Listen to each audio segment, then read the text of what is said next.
nagtataka ako may dating coach na babae. So if you are looking for a long-term relationship, it won't last if you are pleasing a woman. Ganito ang babae, guys. Bigay mo sa akin ang lahat, pero huwag mo naman sa akin ibigay ang lahat. Ang lalaki na masyado nagpi-please sa babae, hindi marunong mag-stimulate ng emotions ng babae. Kung ang girlfriend mo may kinakausap at nakikita niya na wala ka ng potential to be a long-term boyfriend at nakikita ka niya na medyo soft and weak.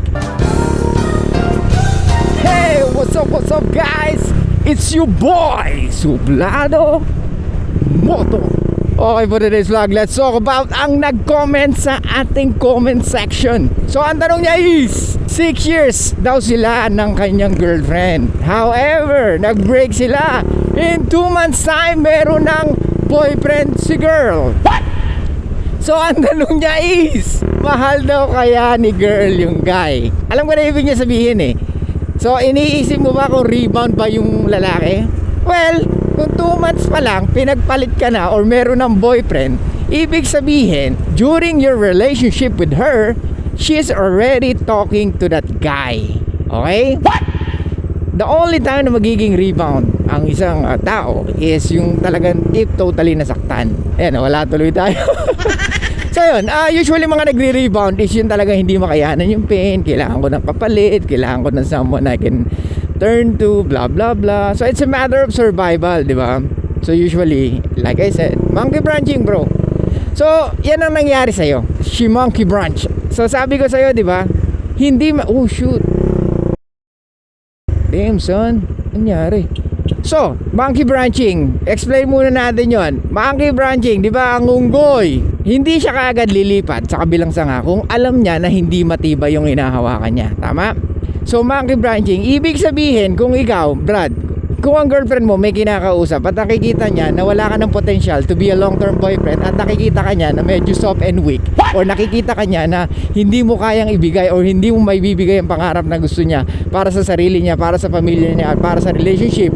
So ibig sabihin pwedeng kumausap na siya ng iba, or in short is hindi mo na kayang stimulate ng emotions niya, kaya ayun, iba ang nag-stimulate ng emotions niya, kaya in just 2 months time pinagpalit ka na after the breakup. However, it's obvious naman na hindi lang within 2 months ka pinagpalit. Kumbaga matagal niya nang pinag-iisipan yan or matagal na nangyayari na nag-uusap sila. How dare you?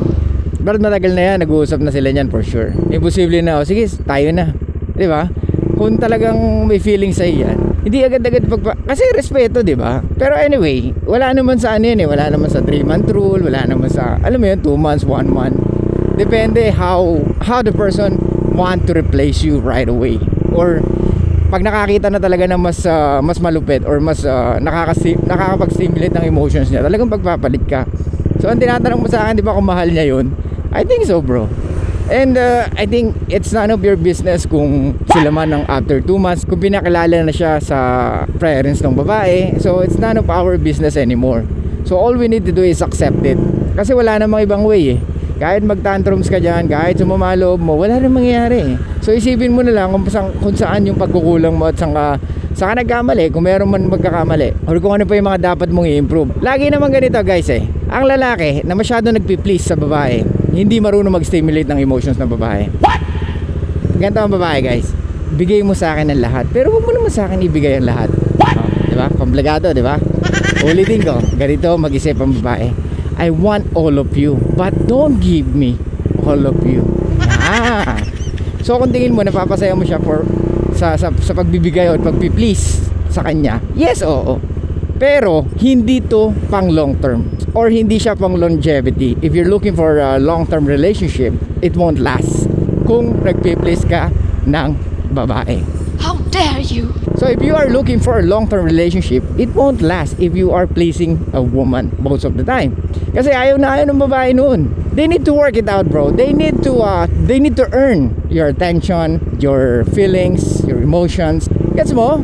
Hindi natin dapat binibigayan na kahit wala silang ginagawa, bibigay mo. And that's very stupid to do. Di ba? Ang babae, the more na may challenge, the more they like it. The more na nahuhook sila. I know, sasabihin nyo, ano ba yan? Game na naman yan. Hindi naman game yun eh. Dapat alam mo kung paano nagre-response ang babae. Di ba?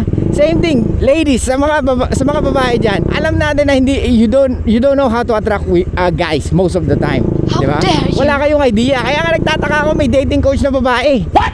How come na meron dating coach na babae? Well, I'm not saying na hindi nila kaya. What I'm trying to say here is, hindi naman sila nag-a-approach ng babae. Di ba? Parang, ano to? How can you catch the fish? Are you going to ask the fish how to catch them? Kasi may kakilala ako, she had a dating coach na babae. So, until now, wala pa rin siyang boyfriend. So, yun din sinabi ko sa kanya. Are you going to ask the fish how to catch them? Diba? Anyway, let's go back. So, bro, mag-focus ka na lang sa sarili mo. Isipin mo, saan ba ako yung parang feeling ko na mayroon akong pagkukulang or meron akong sobra na hindi na nakakatuwa. Kasi nasa decision mo yan, Brad eh. Huwag kang maniwala sa mga kanta na you are my life, blah blah blah, sa'yo lang umiikot ang mundo ko. Okay nang ina. Anyway, song is you can connect with yourself, with your own emotions and feelings. However, it doesn't work in reality. Women only respect you when you set boundaries and when you know how to respect yourself. The more you don't please them, the more they want to win your attention, or the more they want to earn your attention. So wag ka nang makialam kung may boyfriend na siya. Wag ka nang magtanong kung ano bang pagkukulang mo, or rebound ba siya, or mahal niya ba yun. Wala ka na doon, Brad. Masaya na sila. At ikaw, nandiyan ka. Ang tanging dapat mong gawin, mag-move ka. Okay? So yun lang guys, thank you so much. I'll see you guys next time. And bye-bye.